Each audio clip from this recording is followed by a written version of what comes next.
You're listening to ayahuascapodcast.com. Re-indigenization of self is the rewilding of self. It's the returning to ancestral ways, not necessarily returning to an ancestral environment, just an ancestral culture.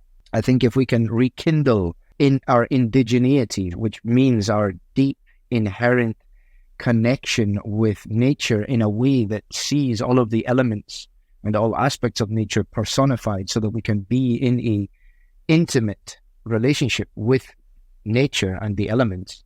This is re-indigenization of self for me. And if we do that, then the level of care and attention and love and appreciation and need to protect the natural world will increase significantly.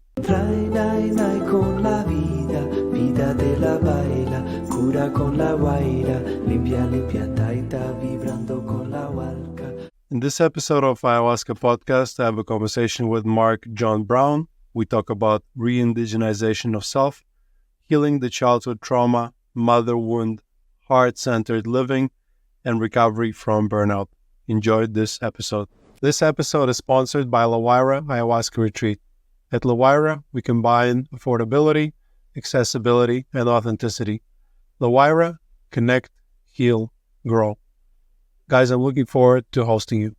Hi guys, and welcome to Ayahuasca Podcast. As always with you, the host Sam Believ. Today I'm having a conversation with Marc John Brown. Marc is an integral performance and purpose coach. He's a healer, entrepreneur. He dedicated over 15 years to integrating ancient wisdom traditions with modern business practices. His work is deeply influenced by his extensive experiences with indigenous communities in Colombia, Ecuador, Peru, Brazil, Korea, and Malaysia.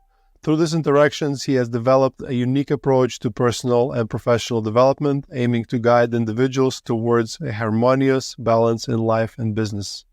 Does that describe you well, Marc? It does, yeah. Thank you very much. That was a good introduction. Thank you. It's a pretty worldwide interactions you had with all those tribes. So I would want to talk about that. But before we begin, what brought you into this line of work, working with plant medicines and self-improvement healing? Yeah, well, they say that, I'm very interested in anthropology and ethnobotany, and one of my core beliefs really is, that first comes the land, then comes the people, then comes the culture, then comes the language, right? And so language is like a doorway, a portal to the truth of a people, right? The way they express themselves is directly correlated with who they are and where they come from and how they behave, right? So for me, I grew up from the age of 11 in Scotland with Argentinians and Paraguayans, and particularly the Paraguayan people. There was something very llamativo in Spanish, like something that caught my attention quite a bit with the Guarani language, and the fact that Paraguay has two lingua francas, two officially recognized languages. And there was lots of stories in my childhood and early teens about this. And so, yeah, by age 15, because of growing up with this family of Argentinians and this family of Paraguayans, I was completely bilingual. And this was my doorway to the cultures, of course. And then the cultures took me to the land. And I went and I lived in Argentina for about 6 months. But whilst I was in Argentina, I went through this really big spiritual awakening.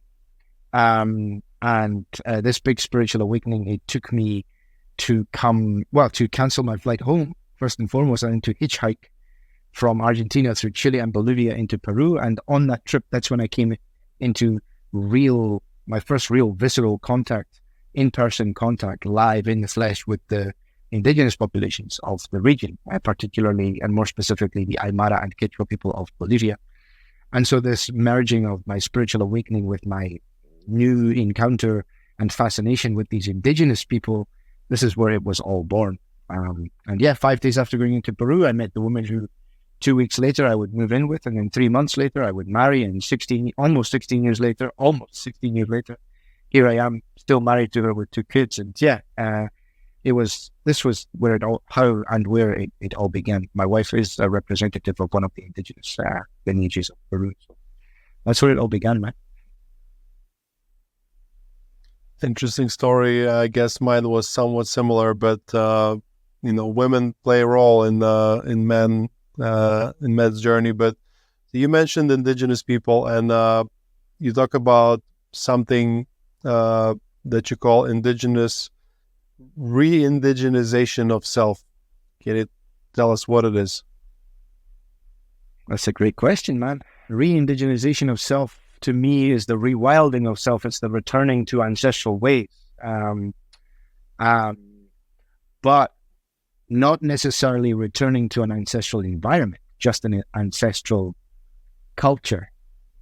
So, and in doing so, I really believe, like I said, land and environment, people, culture, language, right? At the beginning of this call, I said that. And I think if we can rekindle in our indigeneity, which means our deep inherent connection with nature in a way that sees all of the elements and all aspects of nature personified, so that we can be in a intimate relationship with nature and the elements. This is re-indigenization of self for me. And if we do that, then the level of care and attention and love and appreciation and need to protect the natural world will increase significantly. What we are in intimate relationship with, we have a deep care for, right? So, yeah, this is what I mean by re-indigenization of self. That makes a lot of sense. And I've been thinking that probably psychedelics can, or plant medicine specifically, can help a lot with that, because, in hosting so many people every year, we see the process of people going from being indifferent to nature to connecting with nature and really appreciating it. So what do you think would be the role of plant medicine in this re-indigenization of self? It's a huge piece, particularly ayahuasca and iboga, maybe. We can say it for all psychedelics, particularly like, psilocybin, the mescaline-based cactus medicines, ayahuasca, which is DMT-based, iboga, which is, of course, ibogaine-based. But I think that there's something about ayahuasca and iboga that are like, they really just help us to see how intrinsically entwined and interrelated we are with the natural world, right? Like, and once you hear it so often, like people who go into ayahuasca ceremonies or yahe ceremonies or even iboga ceremonies, people who are engaging in psychedelic healing events, they come out with a whole newfound understanding of their place in the natural world as an integral part of the natural world, meaning that every single action, symbiotic, if you will, symbiotic meaning like completely interrelated, meaning that, every action that they take or even word that they speak might have an effect on their environment, which increases their level of care and, attention that they pay to protecting the natural world. Definitely, I think it can jumpstart this process in a lot of people. And you mentioned ayahuasca, and in your journey, of self-discovery, what role did ayahuasca play? Huge. Yeah, huge. Really helped me to see the truth of just how big a blessing these 2 South American families in my childhood were, because they were able to provide me with a really strong contrast against the childhood that I lived, which was like highly toxic from a very dysfunctional family, So it made me see so much of the truth of my upbringing, my childhood, and some of the limitations that I was experiencing in my late teens and early adulthood. I was able to see the truth of those limitations, that they were rooted in childhood, they were rooted in the way my mom treated me or the absence of my father. And then, knowledge is power. Once you have knowledge of why, then you can work on, healing. Yeah. And you mentioned childhood, so I know you talk a lot about childhood trauma. Tell us a little bit about that, and what would your approach be in guiding somebody in healing childhood trauma? Yeah, that's a big one, obviously, because there's so many different types of trauma, different ways that trauma expresses itself in people. But it's really important, for me, and from the experience that I have, it's really important to help prepare somebody adequately, powerfully, sufficiently when they're moving towards taking, experiencing a psychedelic healing event, and then also beyond the actual event, supporting them to assimilate, integrate, make sense of, make peace with everything they experienced in their psychedelic journey, their psychedelic healing event. That is myself. This is how I set the structure of the containers that I work with. And there's a set period of preparation, which is focused, and then there is the navigation. So I developed a method called the I3 method, which features intention setting, inception, which is navigation of the actual psychedelic experience, and developing a core set of tools for navigating the journey. And then beyond that, for several weeks, there is a structured program that I work with people through, which is the third I, the integration. So we have intention setting, inception, and integration afterwards. And just helping people in a way that is trauma-informed, sensitive, person-centered, client-centered, helping them to really find their own answers to what their whole experience meant for themselves, right? Helping, I guess, partner with them in their thought processes and emotional processing to be able to really fully land on the other side of their psychedelic healing experience. That's how I help people heal childhood trauma. One of the ways, anyway. You also mentioned your mother, and I think you talk about mother wound. What is the difference with that trauma specifically, and how you yourself overcame it?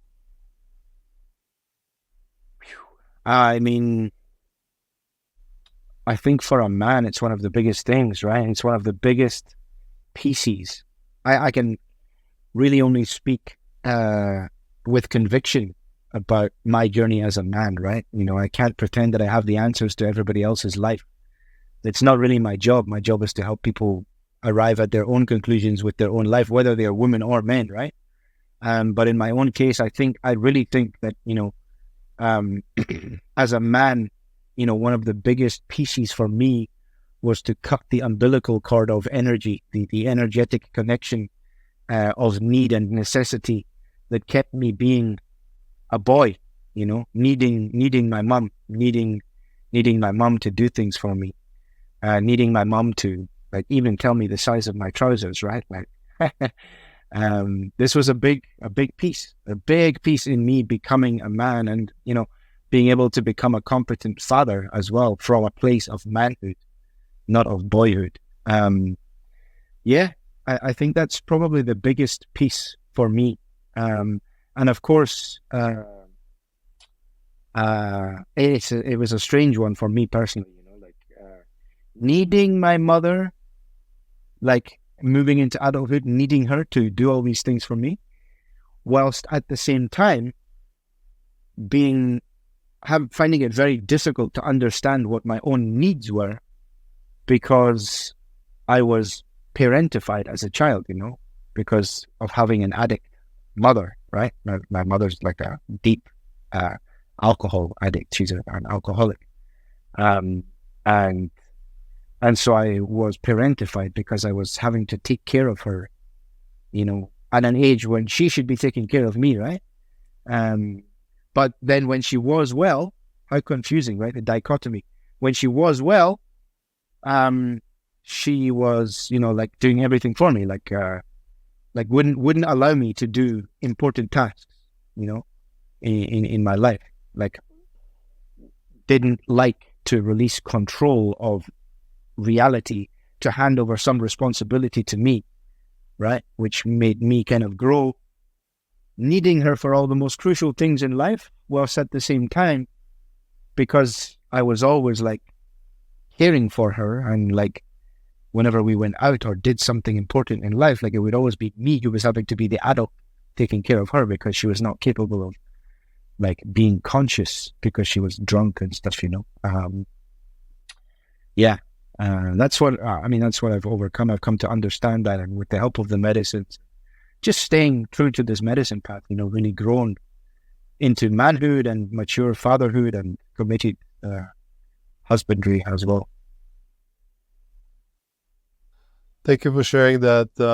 As somebody who has an alcoholic father, I understand the pain. The question I have for you is, have you found that desire to help your mother with the newly found information you have, and how, if so, how did it go? It's a good question. I think maybe for the first, because, I've been doing this for, again, almost 16 years now. You said at the beginning of this call, 15 years, that's right. But it's like, it's almost 16, like coming up February, it will be 16 years. So, for the first, I don't know, 5, 6, 7, maybe 8 years of working with the medicine, I was always thinking about my mom, always wanting to help crack her open, help teach her new things, buying her books, telling her the stories, and I remember, one of the first medicine men and lineages that I worked with was of the Shuar people of Ecuador, and I, like, in the middle of the ceremony, I'm still young in my life and also in my medicine journey. And like in the middle of the ceremony, I'm just having this journey about my mom and like how much she's suffering and stuff. And like right in the middle of the ceremony, I got up to go to the medicine man and just say, "Hey man, like, we need to help my mom. Like, how can I help my mom?" And he said to me, maybe one of the wisest things I've ever heard actually is,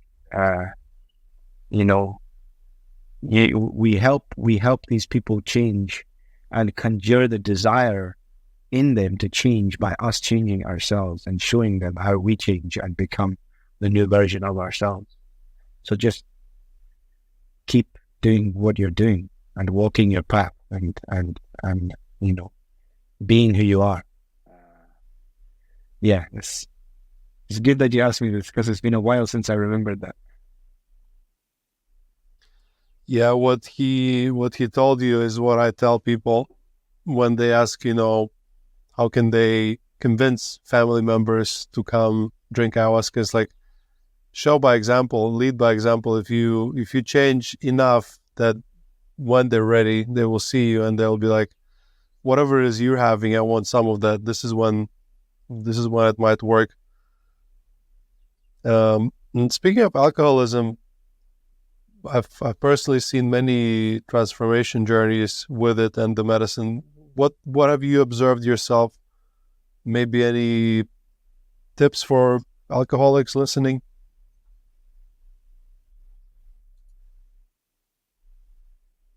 I think, take care of yourself.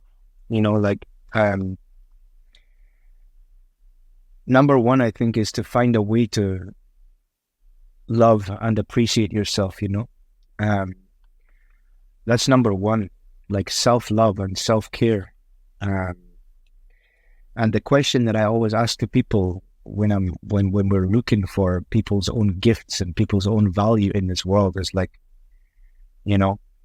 where out there in the world, where has life reflected back to you your own value and your own worth? Where has life shown you that you are unique, you are needed, you are valuable?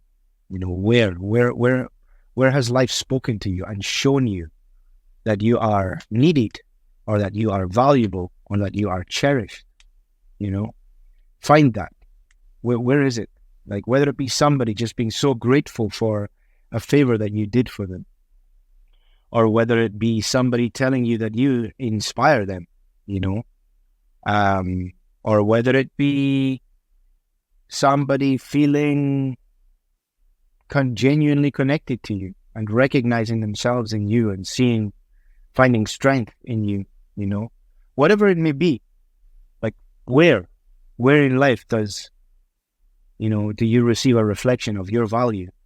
And then once we find that, of course, there is a bit of work to do to open the heart and to allow more of this energy in, and actually for us to believe and really feel like, okay, this is true. But even if we don't at this juncture in time, to go and seek more of that, to go and commit to the same act or the similar act where somebody appreciated you, or keep doing the thing that makes you inspire other people, keep being in the place or doing the thing that helps other people recognize themselves in you, right? Like, just cultivate more of that energy. And particularly with addiction as well, I always say, like, let's do our best. Like, okay, fine, the addiction is there, okay, like, accept it, fine. And when we go, if it's too difficult to make the decision not to lift the glass of alcohol, not to sniff the line of cocaine, or whatever the addiction is, not to go to the prostitutes, or whatever the addiction is, let's balance it out with something sacred, right? Okay, you don't have to, if it's too difficult, then don't try to stop it. But complement it with something sacred. Complement it with like a good act, an act of charity, something healthy, a cold bath, or a prayer ceremony, or, whatever it may be, something sacred that fits your life. Balance it. One addictive act is balanced with one sacred act, and commit to, like, a month, 2 months, 3 months of doing this, and then see where the energies begin to leak. Yeah. That's an interesting approach, a very, very unique one, but does make a lot of sense. You talk about, acts of service, and I think you like to talk about Aini. Can you explain to our listeners what is Aini? I like your question. Yeah, Aini is a Quechua word, and Quechua, of course, is a language that is native to the Andes Mountains, all the way from like Tierra del Fuego in Argentina, right up to La Península de la Guajira, between Colombia and Venezuela, right? All the way through the Andes Mountains, there are different dialects of Quechua. And so the Andean people, of course, they have their sacred traditions. They have their own cosmology. And a core part of these Andean sacred traditions is the concept of Aini. It just basically means sacred reciprocity. But it doesn't necessarily mean like, oh, today I'm doing you a favor. Tomorrow you need to do me a favor. Like, it's not about one-upmanship or balancing power between people and acts. Not necessarily. Aini just literally means that it's the nature of the cyclical nature of the universe, like where energy is taken from one place, it is transformed and given to another place, right? So like, just like the clouds, they give rain to places that need the corn to grow.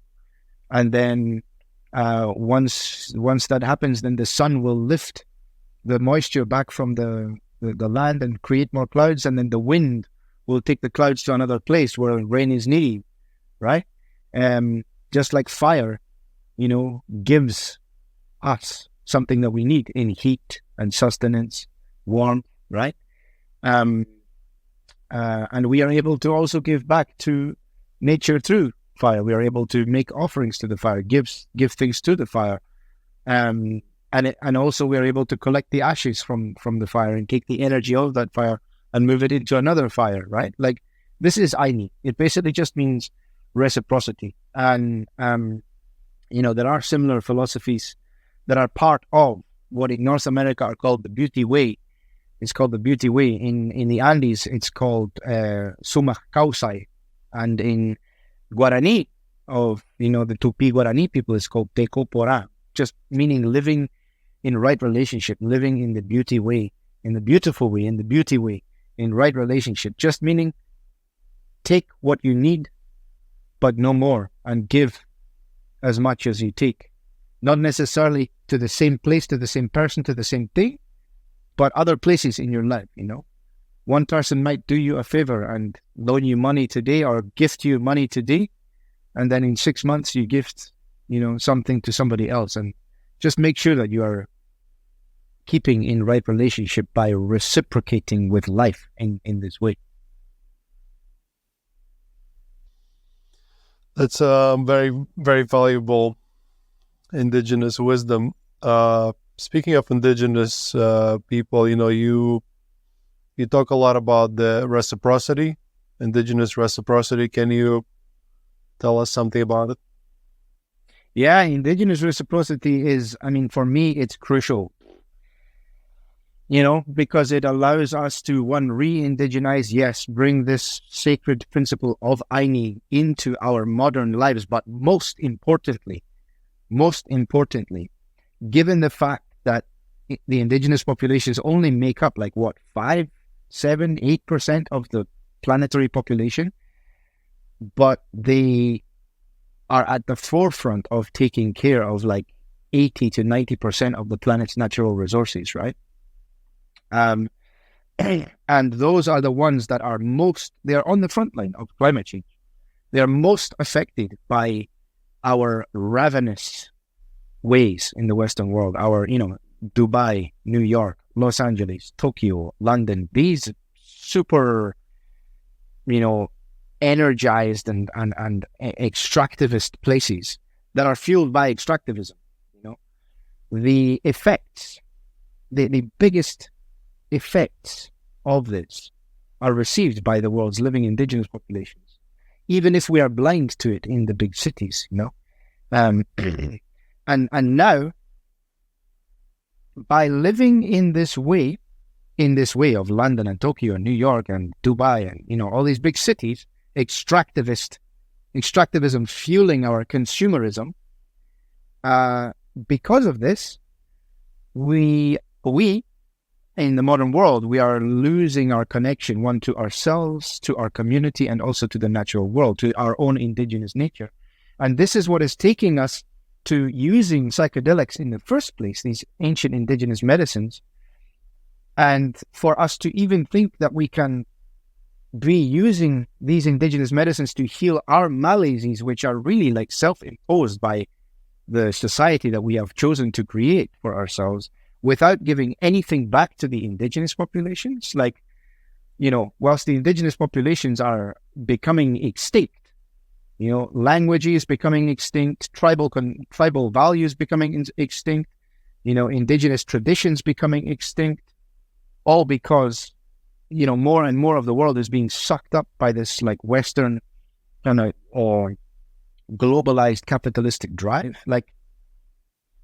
Indigenous reciprocity is making sure that we are giving back to the indigenous populations, that we are learning so much from, and now have the blessing of being introduced to all of their sacred medicines to heal the maladies that we imposed on ourselves by creating this crazy world that we've created.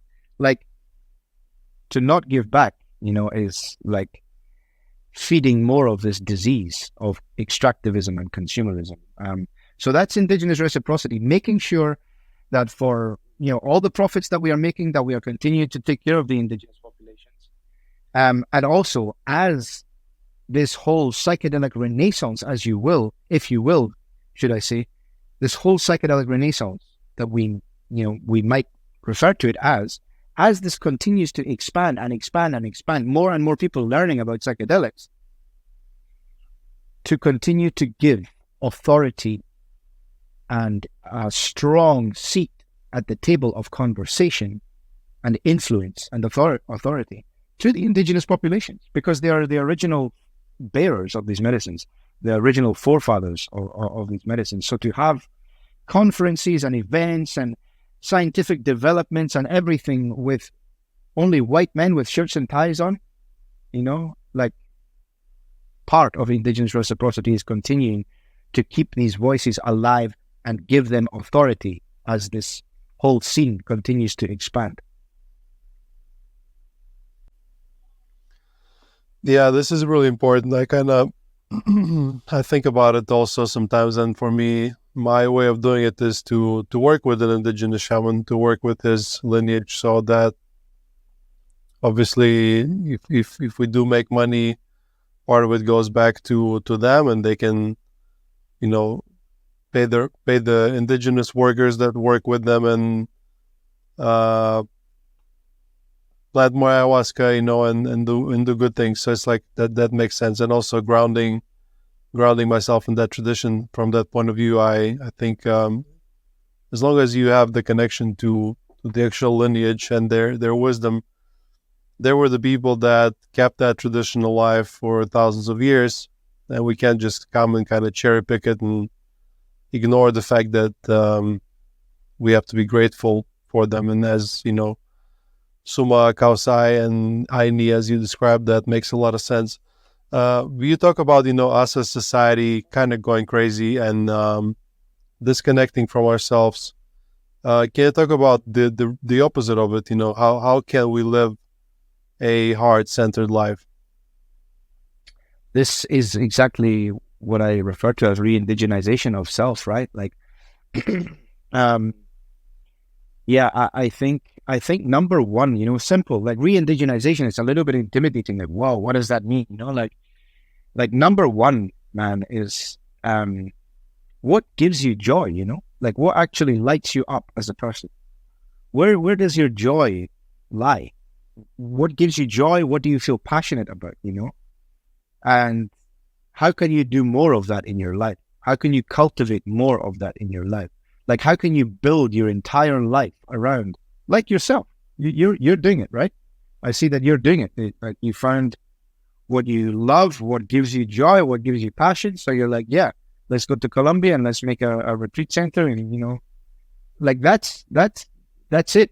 That's heart-centered living. Like it's like living from the heart and building your life around what your heart feels happy with, and in this way, cultivating love in your heart for yourself and for the people that you work with, and continuing to spread this love in everything that you do. You build a company. I don't know if you have cleaning staff at the retreat center, like, I don't know if you have like other members of your team, like other team members, apart from the indigenous medicine people that you work with. But, it's that. It's like, it's building a team based on this love and appreciation, and, helping each of your members of staff and each of your team and every single person that contributes to your work.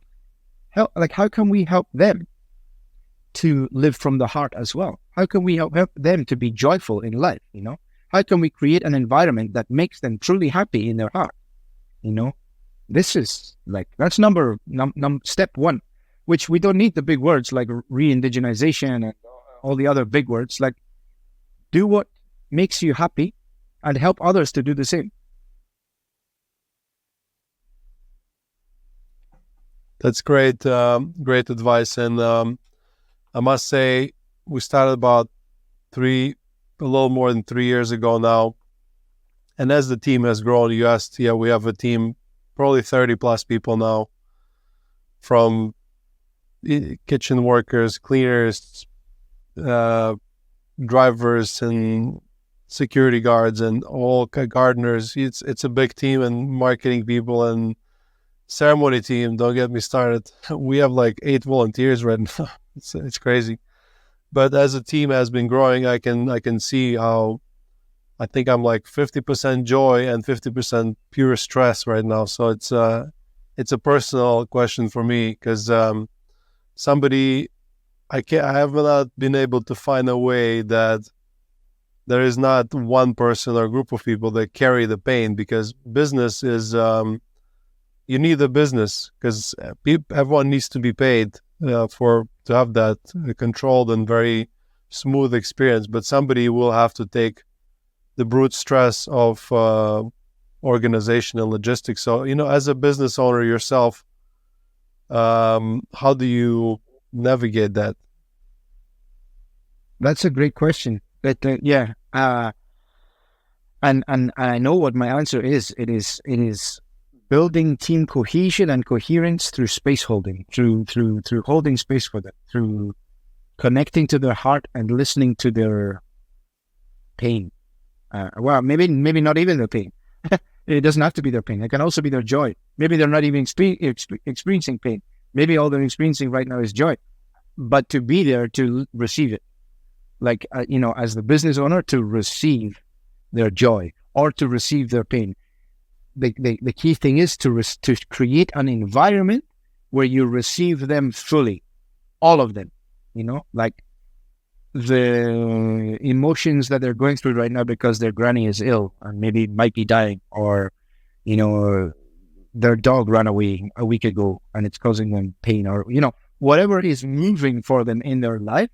For us as the business owners to be able to hold space for this, and again, live from the heart and live from love, right? Give them love, our time, our attention, and help them to feel valued, seen, cherished. Yeah, I think that's how we roll. We maybe don't have as big a team as you do. If you're saying you have like, I don't know, 30 people, we don't have that big a team, but that's the principle with which we operate.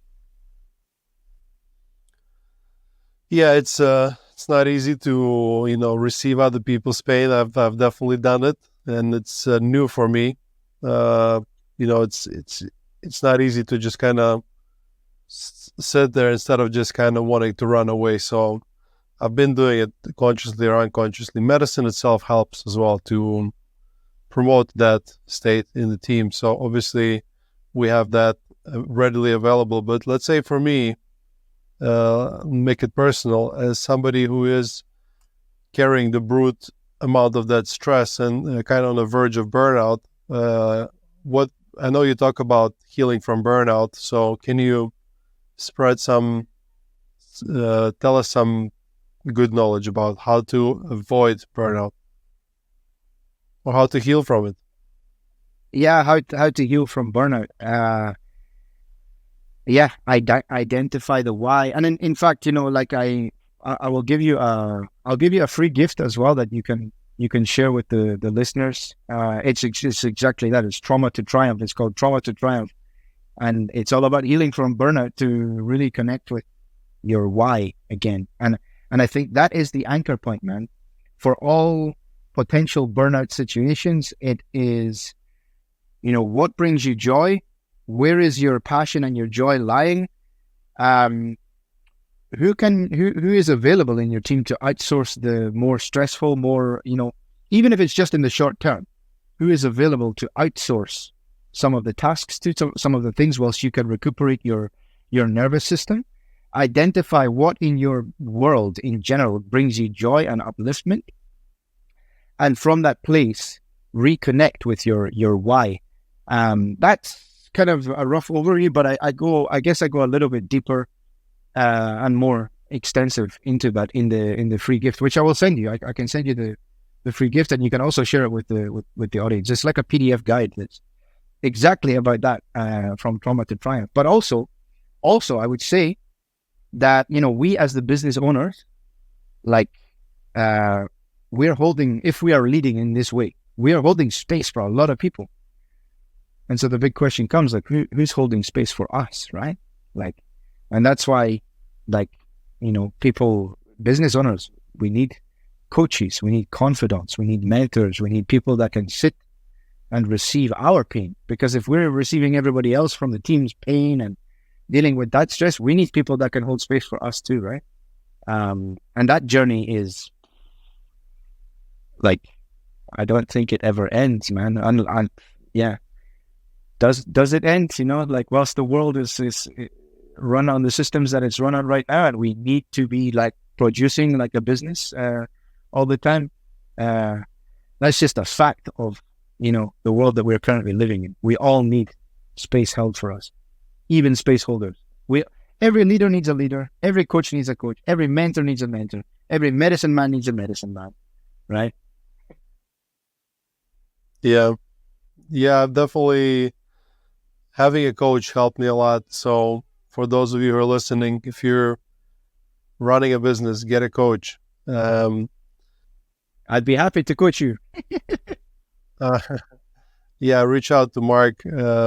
He's a coach. So, but we still live, like, we can have conscious businesses and heart-centered businesses, but we still live in the society that is very capitalistic, and we need to obey by certain rules, because if we don't, if it doesn't matter how heart-centered your business is, when you have no money, you go bankrupt, and then all your workers lose their jobs. So you gotta obey by those rules, and that, I think that dichotomy is a very difficult one to manage. Like, running a spiritual business in a non-spiritual economy is not easy, but still possible. So I'm not using this episode to complain. We're doing pretty good, and it's just like, yeah, there's certain difficulties. Yeah, talk to us about coaching. You mentioned being a coach. So what is your methodology of coaching, and how do plant medicines help you in that? Yeah, of course. Like I said, I developed the I3 method, intention, inception, and integration.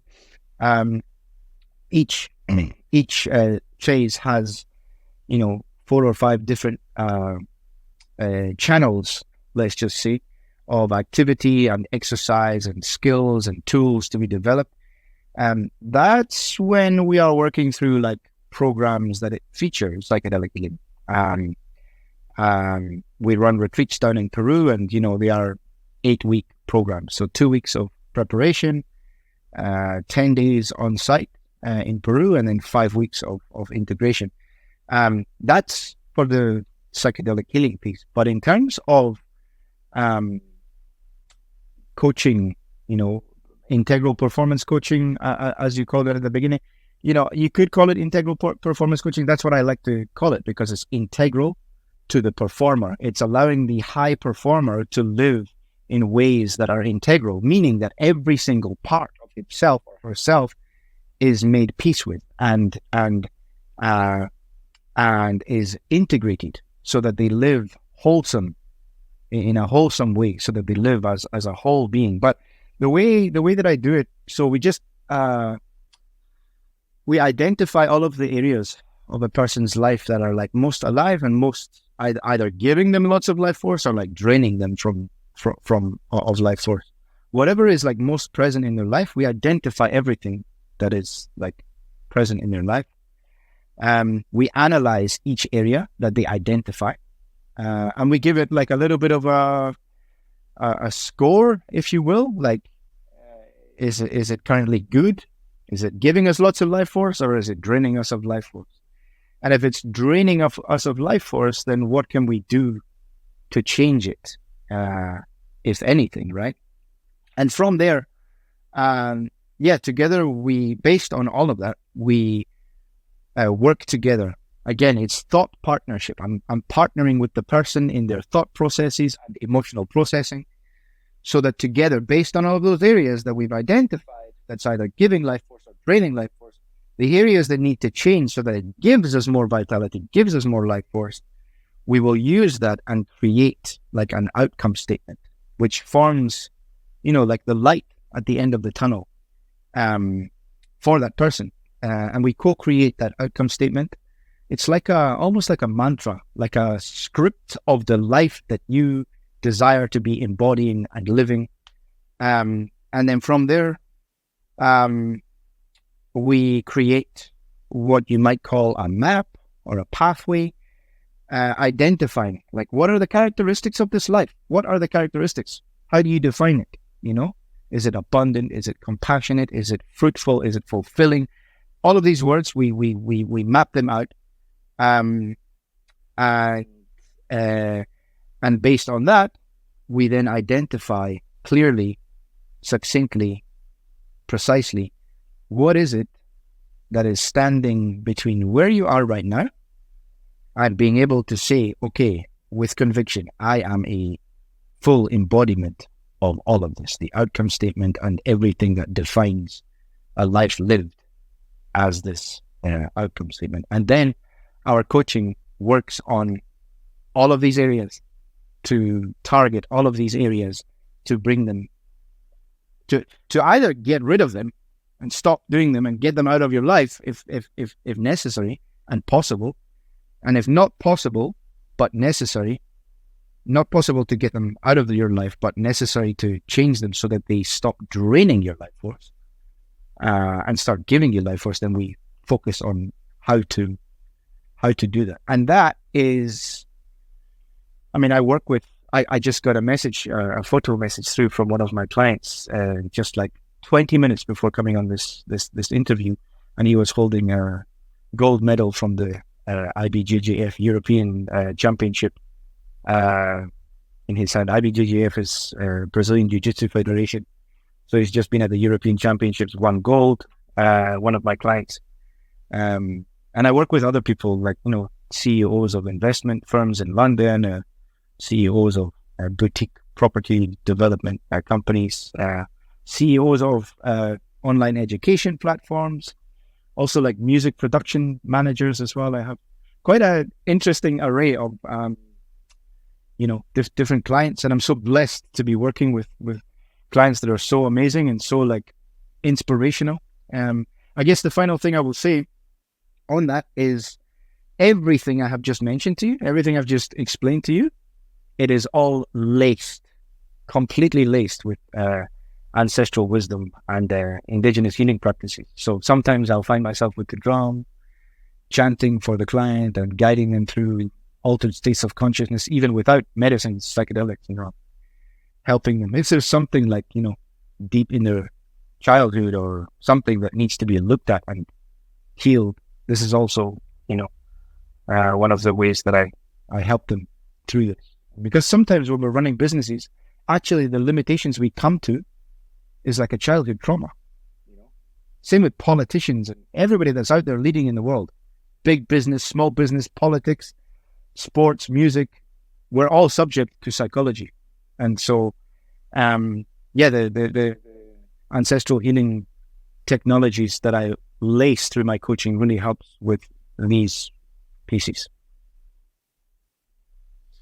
Thank you, John. Thank you for explaining it all, and thank you for the wisdom you shared in this episode.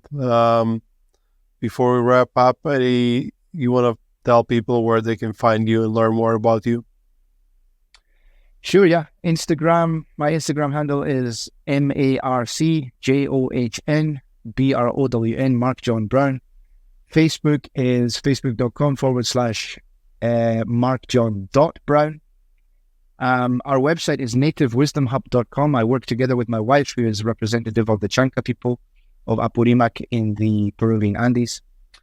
And of course, I will send you a free gift, man. I don't know if you have show notes where you can include a link to this free gift. I will give it to you. I'll give it to you for sure. Have a read through it, and let your audience as well have a read through it. It would be my pleasure to gift it to you.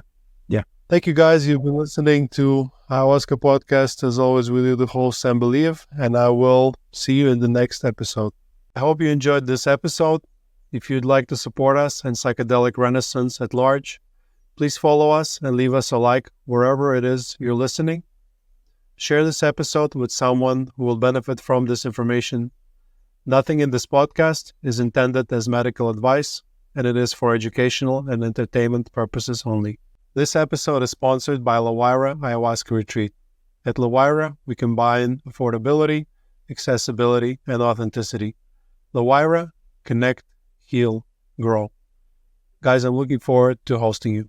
Con la vida, vida de la baila, cura con la guaira, limpia, limpia, taita, vibrando.